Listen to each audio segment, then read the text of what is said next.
2024 లేదా 25లో డిగ్రీ లేదా బీటెక్ చదివారా? సాఫ్ట్‌వేర్ జాబ్ కోసం ఎదురు చూస్తున్నారా? అయితే కోడ్‌జ్ఞాన్ 100 డేస్ కోర్సులో చేరండి, జాబ్ సాధించండి. నమస్కారం ప్రియ చౌదరి గారు. నమస్తేమ్మా. లాస్ట్ ఎపిసోడ్ మీరు నన్ను ఇంటర్వ్యూ చేశారు కొత్తగా. మరి దాని కంటిన్యూషన్ ఇది. ఉమెన్స్ డే స్పెషల్ ప్రోగ్రామ్ సంకల్పిత ప్రతీకార చర్యలకు దిగుతుంది. హాయ్. సంకల్పిత ప్రతీకార చర్య. Okay, so happy women's day one second. And Thank you. ప్రతి ఒక్కరికి కూడా ముందు నుంచి ప్రస్తుతం వరకు చూసుకుంటే అండి, జనరేషన్ మారుతున్నా కూడా మహిళల మీద అయితే ఇప్పటికీ చిన్న చూపు పోలేదు. ముఖ్యంగా స్పెషల్లీ సింగిల్ లైఫ్ని లీడ్ చేసేటువంటి మహిళల మీద ఎంత చిన్న చూపు ఉంటుందో బయట సొసైటీ చూసే చూపు పాపం వాళ్ళు తట్టుకోలేరు. మీరు నేను ఒక వీడియో చేశాము, భర్త చనిపోయిన స్త్రీకి సంబంధించినటువంటి వీడియో ఒకటి చేశాము. దాంట్లో మీరు మాట్లాడారు, అంటే అక్కడ శుభకార్యాలకి వాళ్ళే శుభకార్యాలకు కూడా పిలవరు, కానీ వాళ్ళ దగ్గర ఉన్నటువంటి అన్నీ తీసుకుంటారు, కానీ వాళ్ళని చూసే చూపు మాత్రం చాలా చిన్నగా ఉంటుందని చెప్పేసి స్టిల్ చూస్తున్నారండి. కొంతమంది మహిళలు అయితే మా భర్త ఉన్నప్పుడు చాలా సపోర్టివ్గా ఉండేది, నాకు పోయిన తర్వాత ఈ విధంగా ఉంది, పరిస్థితి బాగాలేదు, ఓవర్కమ్ అవ్వలేకపోతున్నాము అని గత్యంతరం లేక ఒకే చోట మునిగిపోయి ఉంటే దాన్ని కూడా అడ్వాంటేజ్ తీసేసుకొని చాలామంది వాళ్ళకి ఏ యాంగిల్లో కావాలనుకుంటే ఆ యాంగిల్లో ఆ విధంగా చూడటం, మాట్లాడటం, చేయటం చేస్తున్నారు. అంటే ఎక్కడా తగ్గలేదనే చెప్పాలి. వైలెన్స్ కూడా, డొమెస్టిక్ వైలెన్స్ కూడా ఆ విధంగానే ఉంది. ఈ ఎపిసోడ్లో పర్టికులర్గా ఉమెన్స్ డే స్పెషల్గా అది ఎప్పుడూ ఉండకూడదండి. అంటే కొంచెమైనా సరే ప్రతి చోట జరిగే దాంట్లో ఎక్కడైనా కొంచెం తగ్గితే బాగున్నాం, మనం భవిష్యత్తులో కూడా ఈ విధంగా చేయకుండా ఉంటే బాగున్నాం అనేటువంటి ఆలోచన కలిగేలాగా ఏమైనా చెప్తారా? నాగరాజు గారు, ఇక్కడ ఒక విషయం ఏంటంటే, మన మనసు అనేది మనకు కనిపించే అద్దంలో మనకి మనం చూసుకుంటే ఏం కనిపిస్తుంది? మనమే కనిపిస్తాం. యాజ్ ఇట్ ఈజ్గా కనిపిస్తాం. యాజ్ ఇట్ ఈజ్ ఎలా ఉంటామో దాన్నే అద్దం మనకి చూపిస్తుంది. అలాగే మనము మన జీవితాన్ని ఎలా ఈ దునియాలో ప్రజెంట్ చేస్తామో తిరిగి అదే మనకు వస్తుంది. అది గమనించాలి ప్రతి ఒక్కళ్ళు కూడా. ఇవాళ నేనున్నాను సార్, నా జీవితంలో ఎన్ని ఒడిదుడుకులు ఉన్నాయో నేను చెప్పలేను. ఒక్కొక్క విజయం వెనక 99 అపజయాలు ఉంటాయి నాకు. ఒక్కసారి హఠాత్తుగా వచ్చేసి ప్రియా చౌదరి ఇక్కడ కూర్చొని సోఫాలో కూర్చొని మీకేమీ జనాలందరికీ ప్రవచనాలు చెప్పట్లేదు. బట్ ఈ సీట్లో కూర్చుంటానికి 48 సంవత్సరాలు నా ప్రయాణం. ఆ ప్రయాణంలో నేను ఎంత స్ట్రగుల్, బాల్యంలో ఎంత స్ట్రగుల్ ఫేస్ చేసి ఉంటాను, లేటర్ ఎంత స్ట్రగుల్ ఫేస్ చేసి ఉంటాను, తర్వాత ఎంత స్ట్రగుల్ ఫేస్ చేసి ఉంటుంటాను, అది ఒక ఎత్తు అయితే స్ట్రగుల్స్ పక్కన పెడితే నా జీవితంలో నేను సాధించినటువంటి విజయాలు ఎన్ని ఉన్నాయి, ఆ విజయాలు నాకు ఇచ్చినటువంటి ప్రోత్సాహం ఏంటి, నా స్ట్రగుల్స్ నాకు నేర్పినటువంటి పాఠం ఏంటి, దాన్ని ఈరోజు నేను నా లైఫ్ అనేటటువంటి మిర్రర్లో నేను చూపిస్తున్నాను. సో మనం ఎలా డిజైన్ చేసుకుంటామో మన జీవితాన్ని, మనం ఎలా ట్రైన్ చేసుకుంటామో మన మనస్సుని, అంటే మన బుద్ధిని, అదే సమాజంలో మనం పొందుతాం. ఇది 100% కరెక్ట్.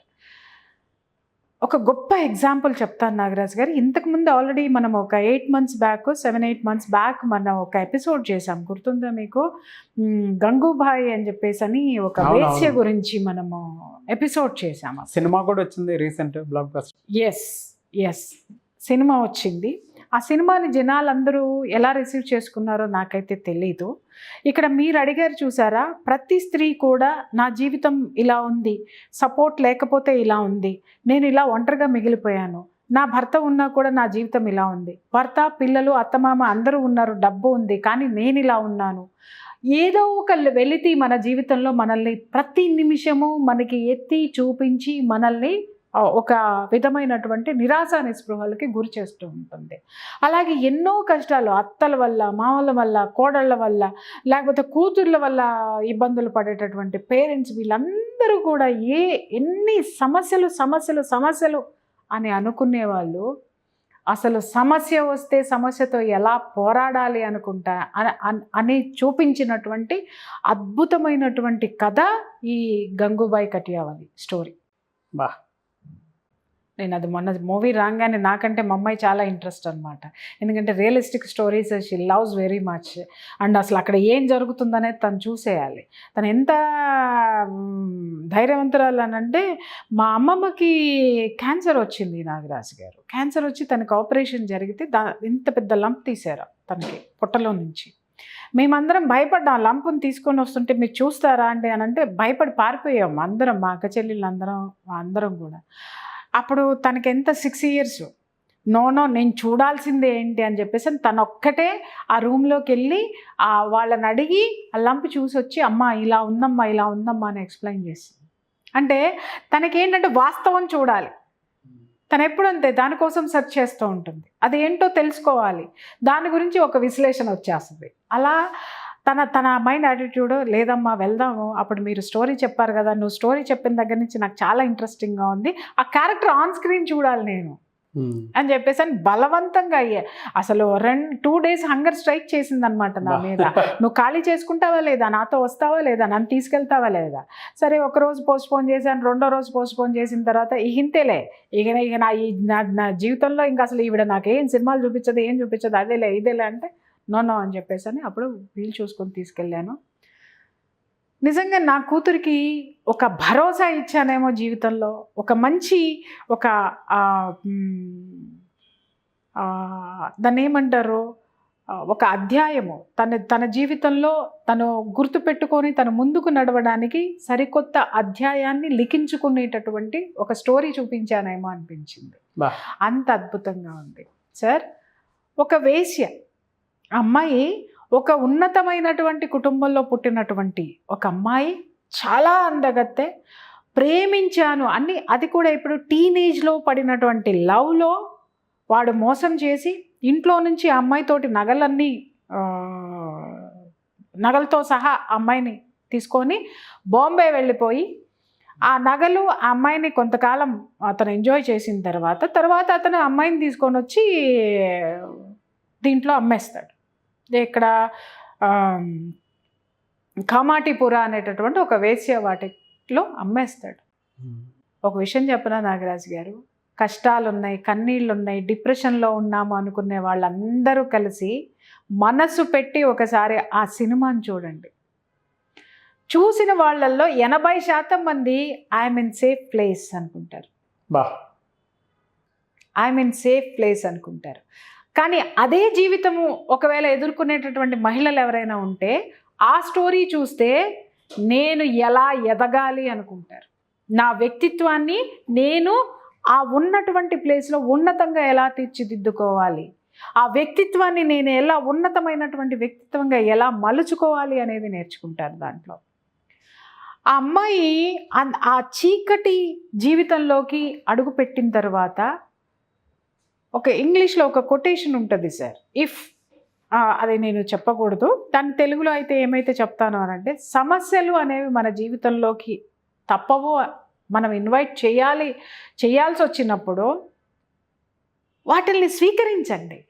వాటి నుంచి పాఠాలు నేర్చుకుంటున్నాను అనుకోండి తప్ప వాటి వల్ల మానసికమైనటువంటి అభద్రతా భావానికి కానీ ఆ యొక్క దాన్ని ఏమంటారు దుఃఖంలోకి కానీ పోవద్దు. పోదాం 1-2 రోజులు పోదాం, కానీ ఉన్ననాళ్ళు పోవద్దు. ఆ అమ్మాయి ఆ జీవితాన్ని చాలా దాన్ని ఎలా తీసుకుంటుంది అని అంటే, షీ ఇన్వైట్స్, ఇంకా నాకు ఈ జీవితం తప్పదు, దీని నుంచి నేను ఇంకా బయటపడలేను, బయటికి వెళ్ళలేను అనుకున్నటువంటి ఆ అమ్మాయి ఆ జీవితాన్ని ఆహ్వానిస్తుంది. ఆహ్వానించిన తర్వాత ఎప్పుడు ఈశ్రోమంటూ కూర్చోదు సార్.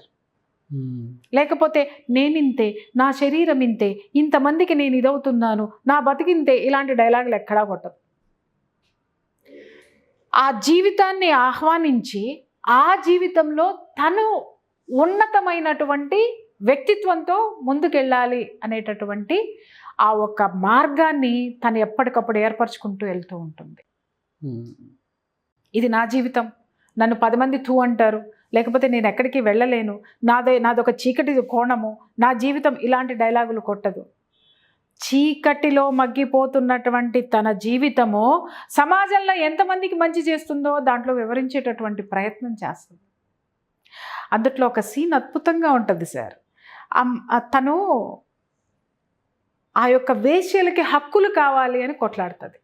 ఎలాంటి హక్కు కావాలి అని అంటే, ఇప్పుడు చూడండి, వేశ్యలు అనగానే ఎవరికి వాళ్ళకి ఎలాంటి ఫీలింగ్ ఉంటుంది. ఎవడైనా సరే దౌర్జన్యం చేసేవాళ్ళు, దుర్మార్గులు, వాళ్ళు వీళ్ళు ఇష్టం వచ్చినట్టు వాళ్ళని అనుభవించేసి వెళ్ళిపోతారు.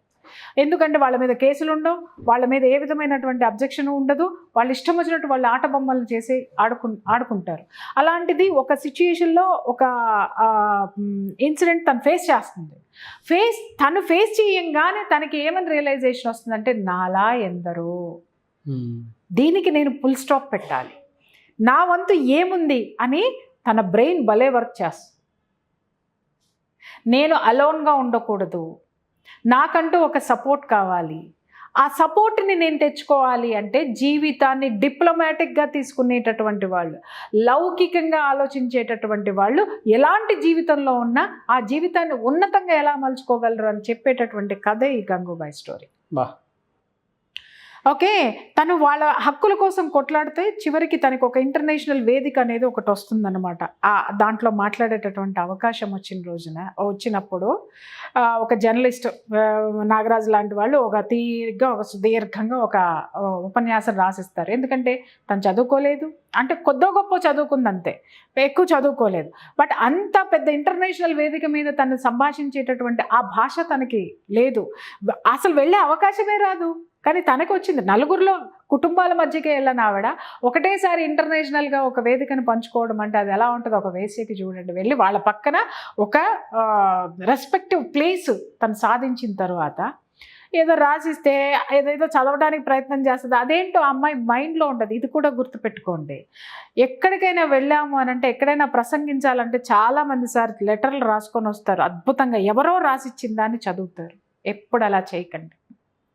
ఎవరైనా రాశారు అంటే, నచ్చింది అంటే దాన్ని మీరు చదివి మీరు ఏం అర్థం చేసుకున్నారో ఆ అర్థాన్ని చెప్పగలిగిన రోజునే మనము ఇచ్చినటువంటి ఆ ప్రసంగానికి ఒక విలువ అనేది ఉంటుంది. చేతిలో లెటర్ చూడంగానే ఎవరు మన ప్రసంగాన్ని పట్టించుకోరు సార్, ఎందుకంటే రాసుకొని వచ్చాం చదువుతున్నాం. అదేమన్నా బడ్జెట్ అనుకోండి, కాగితాల్లో రాసుకొని వచ్చి చదువుతాం. ఇది బడ్జెట్ ప్రసంగాలు కాదు, లేకపోతే ఇది ఒక లెసన్ కాదు, టెక్స్ట్ బుక్ చూసి రాయడం. మనలో ఉన్నటువంటి ఆవేదన, మనలో ఉన్నటువంటి జ్ఞానాన్ని ఇంకొకరికి పంచేటటువంటి అవకాశం వచ్చింది. ఆ అమ్మాయి అలా తీసేసి అదేదో పెద్దలందరికీ నమస్కారాలు, ప్రముఖమైనటువంటి వాళ్ళకి అది ఇది అనేసి జర్నలిజం భాష తీసి అక్కడ పక్కన పడేసి రాజా కుర్సీలా అంటది. షాక్ అవుతారు. అంటే ఆవిడ యాటిట్యూడ్ చాలా జుగుప్సాకరంగా కనిపిస్తుంది అనమాట అందరికీ. అందరు ఇలా మొహం ముడి చేసుకుంటారు. కుర్చీలో కూర్చొని మైక్ ఇట్ట పెట్టుకొని అందరూ నించొని చెప్తూ ఉంటారు. ఆ అమ్మాయి తాపీగా కుర్చీలో కూర్చొని మైక్ ఇలా పెట్టి సంఘంలో, సమాజంలో ఒక వేశ్య పాత్ర ఏమిటి అనేది అద్భుతంగా ఎక్స్ప్లెయిన్ చేస్తాం. బాబు, మేము వేశ్యలమే, మేము ఒళ్ళు అమ్ముకుంటున్నాం, మేము పలానా. కానీ ఒక్కసారి ఆలోచించండి, మేము అనేవాళ్ళము ఈ వృత్తి చెయ్యకపోతే సమాజంలో సాయంత్రం అయ్యేసరికి ప్రతి ఒక్కడు ఈ అవసరంగా అడిగినటువంటి కావలసినటువంటి వాళ్ళందరూ ఎవరికి దగ్గరికి వెళ్ళాలి? ఏ విధమైనటువంటి దౌర్జన్యాలు అలా ఆడవారి మీద జరుగుతాయి? ఏ విధమైనటువంటి వావి వరుసలు లేకుండా ఎలాంటి దౌర్జన్యాలు, ఒక ఉపద్రవాలు జరుగుతాయో భలే తను అక్కడ ఇది చేస్తుంది సార్. మొత్తం అందరూ ఆమెకి లేచి స్టాండింగ్ ఓవేషన్ ఇస్తారు ఆ ప్రసంగానికి. అరే, మేము సమాజంలో ఉన్నాము అంటే మీకు ఏ విధమైనటువంటి ఆ ఉపద్రవం రాకుండా మేము కూడా ఒక భాగం కింద పని చేస్తున్నాము. We are not only a sex worker, we are also a social worker అని చెప్తుంది. అంటే ఇక్కడ చాలామంది అపార్థాలు తీసుకుంటారు. ఒక్కసారి ఆ సినిమా చూసిన తర్వాత మాట్లాడండి. అనవసరంగా కామెంట్స్ మాత్రం పెట్టద్దు. పెట్టిన మీ జ్ఞానం అంతేనని నేను అర్థం చేసుకుంటాను. I don't mind. నిజంగానే సార్ ఒక ఆలోచిస్తే ఈ వృత్తిలో ఉన్న వాళ్ళని సమాజం ఒక చిన్న చూపు చూస్తుంది. ప్రతి ఒక్కళ్ళు వాళ్ళని అదొక విధంగా చూస్తారు. అంటే ఒకటి సార్, వృత్తిలో ఉన్న వాళ్ళని అది అండర్లైన్ చేసుకోండి. ఒళ్ళు బలిసి చేసే వాళ్ళని నేను మాట్లాడటం లేదు. దీన్ని బ్రతుకు తెరువు లేక దీన్ని వృత్తిగా చేసుకుని ఎక్కడో ఒక మూల ఉండి చేసుకునే వాళ్ళని రిప్రజెంట్ చేసేస్తూ ఆవిడ మాట్లాడిన ఈ మాటలు నిజంగా వింటే సమాజంలో సాయంత్రం అయ్యేసరికి ఎంటర్టైన్మెంట్స్, మూవీస్, తర్వాత ఇవన్నీ లేకపోతే ఉబుగుసుకుపోనాడు ఏం చేయాలా? తాగిన తర్వాత వాడికి మత్తెక్కిన తర్వాత వాడిలో వచ్చేటటువంటి కామము దాన్నంతా ఎక్కడ డిశ్చార్జ్ చేయాలా? వాడు తిన్నగా అక్కడికి పోతాడు. అదే లేకపోతే చిన్నపిల్లల, పసిపిల్లల ఇవన్నీ జరిగినవన్నీ మనం దేని ద్వారా చూసాం సార్? 1%, 2% జరుగుతున్నాయి. ఈ విధమైనటువంటి యాటిట్యూడ్, ఈ కామాటిపుర లాంటి చీకటి బ్రతుకులు ఎన్నిటినో వాటిని ఆపుతున్నాయి. అందులో చాలా బాగా ఎక్స్ప్లెయిన్ చేస్తుంది ఆవిడ. చేసి ఆ ప్రసంగము అక్కడి నుంచి ఆవిడ ఇంటర్నేషనల్ స్థాయికి వెళ్ళిన తరువాత ఆవిడ ప్రసంగం అద్భుతమైనటువంటి ప్రశంసలు అందుకోవటమే కాకుండా ఎక్కడెక్కడో ఆవిడ లేవదీసినటువంటి ఆ హక్కుల గురించి, వేశ్యల యొక్క హక్కుల గురించి మాట్లాడుతుంది ఆవిడ. వాట్ ఈజ్ షీ అండి? ఎక్కడో 8వ తరగతో 9వ తరగతో చదువుకున్నటువంటి అమ్మాయి, ఉన్నతమైనటువంటి కుటుంబం నుంచి మోసపోయి వచ్చినటువంటి అమ్మాయి, నా బ్రతుకు ఇంతే అని చెప్పి ఆత్మహత్య చేసుకోలేదు, లేకపోతే నా బ్రతుకు ఇదేనా అని చెప్పి దాంట్లో కాంప్రమైజ్ అయ్యి ఉండలేదు, 10 మందిలో ఒకదానిలా ఉండలేదు, 100 మందిలో ఒకదానిలా ఉండలేదు, 100 మందిలో తానొక్కటిగా నిలబడింది. ఏ స్థాయికి నిలబడింది అని అంటే ఈ రోజుకి కూడా కామాటిపురాలో ప్రతి వేశ్య ఆ కామాటిపురాలో ఈ వేశ్య గృహాలు ఏవైతే ఉన్నాయో అక్కడ ఈమె ఫోటో పెట్టుకుంటారు. ఎందుకు పెట్టుకుంటారు అంటే వాళ్ళకి అక్కడ అలా ప్రారంభమైన ఆవిడ జర్నీ తీసుకెళ్ళి ప్రైమ్ మినిస్టర్ ముందు కూర్చుని వాళ్ళ యొక్క హక్కుల్ని సాధించుకునేదాకా ఆవిడ ప్రయాణం చేస్తుంది. ఏమీ ఎంత తాపత్రయం వచ్చింది నాగరాజు గారు? ఆవిడకి ఏం పట్టింది నాగరాజు గారు? లొంగిపోయింది, ఆ జీవితంలోనే ఉండొచ్చుగా. లేదు నాకు గతి లేదని బోర్ని ఏడుస్తూ ఉండొచ్చు కదా. ఈ రెండు చేయాల. ఆ పాత్రని దర్శకుడు ఎంత బాగా తీర్చిదిద్దాడంటే ఆవిడ కంట్లో తడి ఎప్పుడూ ఉంటుంది, కానీ ఆ కంట్లో ఉండేటటువంటి తడి ఎదుటి వాళ్ళ కళ్ళల్లో నుంచి కన్నీళ్లు రాకుండా చేసే ప్రయత్నాలు చేస్తుంది. ఒక ఆడది నిరాశ నిస్పృహలకు గురి కాకుండా ఒక పురుషాధిక్య ప్రపంచంలో ఒక నీచమైనటువంటి పని చేస్తున్నారు అనేటటువంటి ఆ యొక్క నీచమైనటువంటి వృత్తి అనుకునేటటువంటి ఆ వేశ్య వృత్తిలో ఉన్నటువంటి ఒక మహిళ, అరే నాలాగా నా సోదరీమణులు ఎంతమంది ఈ నరకంలో ఉన్నారో వీళ్ళకి ఏం కావాలని ఒక సంస్కరణ దిశగా అమ్మాయి వెళ్తుంది. అంతమందిలో తనొక్కటిగా నిలుస్తుంది. మన జీవితంలో అంటే మీరు దీన్నే ఎందుకు పోల్చారు నాగరాజు గారు అని మీరు అనొచ్చు. ఎందుకు పోల్చానంటే నాగరాజు గారు, ఆ సినిమా చూస్తే మన కష్టాలు ఎంత చిన్నవో అర్థమవుతాయనే ఈ సినిమా, ఈ క్యారెక్టర్ని, ఈ స్టోరీని నేను తీసుకోవడానికి కారణం. మన ఇంట్లో ఉన్నటువంటి సమస్యలు, మన ఆఫీస్లో ఉన్నటువంటి సమస్యలు, మన చుట్టూ ఉన్నటువంటి సమస్యలు ఎంత చిన్నవో కనిపిస్తాయి కొంతమందికి. అలాగే ఇదే వృత్తిలో ఉన్నటువంటి వాళ్ళు కనుక ఆ సినిమా కనుక చూసి ఉండనట్టయితే నేను ఏం చెయ్యాలి, లౌక్యంగా ఆలోచించాలి, ఎదురు తిరగడం కాదు. ఆమె ఎదురు తిరగాల్సిన చోట ఎదురు తిరుగుతుంది, లౌక్యంగా పాములు కదపాల్సిన చోట పాములు కదిపేస్తుంది. మన సంసారంలో కానీ, మన బయట కానీ, మన వర్క్ చేసే ప్లేస్లో కానీ ఎక్కడ లౌక్యంగా ఉండాలో లౌక్యంగా ఉండి పరిష్కరించుకునేటటువంటి సమస్యలు ఆడవాళ్ళు పరిష్కరించుకోండి. ఎక్కడ కీలెరిగి వాత పెట్టాలో అక్కడ ఎదురు తిరగండి. మన అస్తిత్వాన్ని నిలుపుకునే చోట ఖచ్చితంగా మనం ప్రతిఘటించాల్సిందే. అలాగే మన హక్కులు సాధించుకునే చోట ప్రతిఘటనతో పాటు లౌక్యం కూడా మనకు ఉండాలి అని చెప్పేటటువంటి చాలా అద్భుతమైనటువంటి రియల్గా జరిగినటువంటి స్టోరీ ఇది. నాట్ ఓన్లీ ఏ స్టోరీ, ఇది నిజంగా జరిగినటువంటి నిజ జీవిత ఘటన. అది ఎంతమంది జీవితాల్లో ఆవిడ వెలుగులు నింపింది అని అంటే వాళ్ళకి కొన్ని హక్కులు దాన్ని లీగలైజ్ చేయమని చెప్పేసి అని అడుగుతుంది అనమాట. ఎందుకు లీగలైజ్ చేయకూడదు అని అంటే, లీగలైజ్ చేయకపోతే పోలీసుల నుంచి వాళ్ళకి వచ్చేటటువంటి థ్రెట్స్, అలాగే మిగిలిన వాళ్ళందరూ కూడా వాళ్ళ మీద పడి దౌర్జన్యం చేసేటటువంటి విషయాలు. కాబట్టి ఒక ప్రొటెక్షన్ జోన్ అనేది ఏర్పాటు చేయడానికి ఆవిడ ట్రై చేసింది, ప్రొటెక్షన్ జోన్ ఏర్పాటు చేసింది. ఇవాళ చాలామందికి కూడా జీవితాలు ఆవిడ ఫోటో పెట్టుకుంటానికి కూడా ఏంటంటే ఆవిడని చూస్తే ఒక ధైర్యం అనేది వస్తుంది.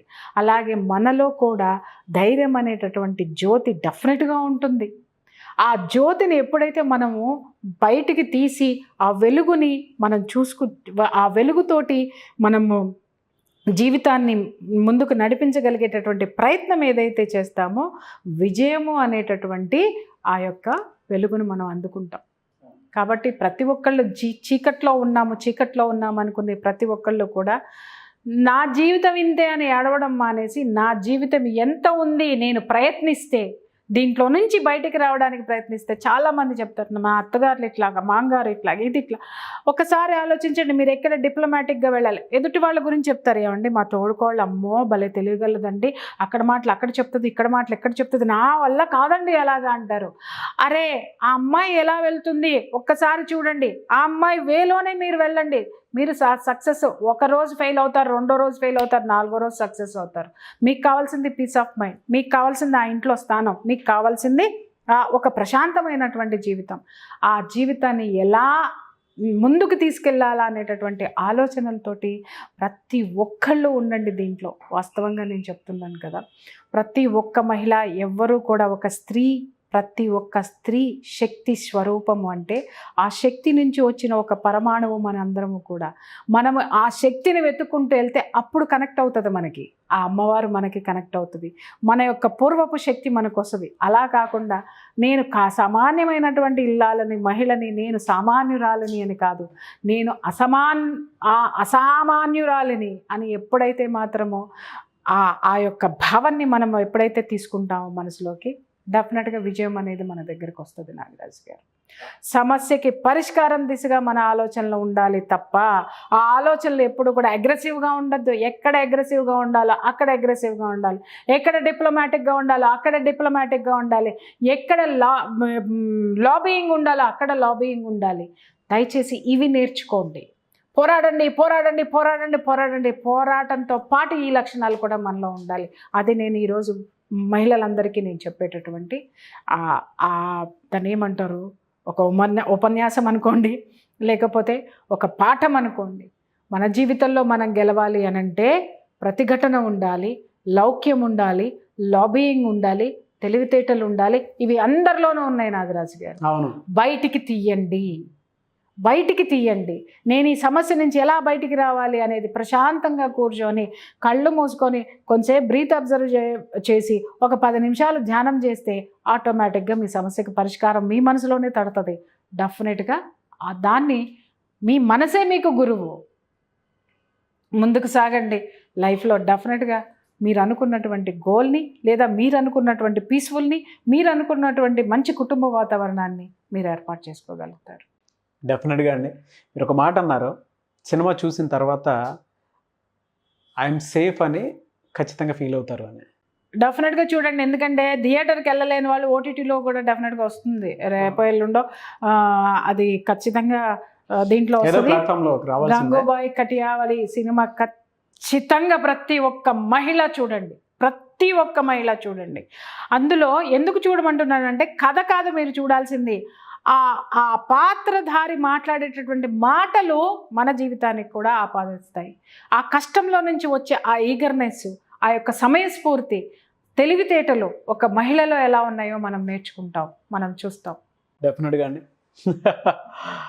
Once again happy women's day మీకు అండ్ మన మిథునం ప్రోగ్రామ్ చూసేటువంటి ఆడియన్స్కి అండ్ ప్రతి ఒక్క మహిళకి thank you so much. And thank you so much Priya Chowdary గారు. Thank you.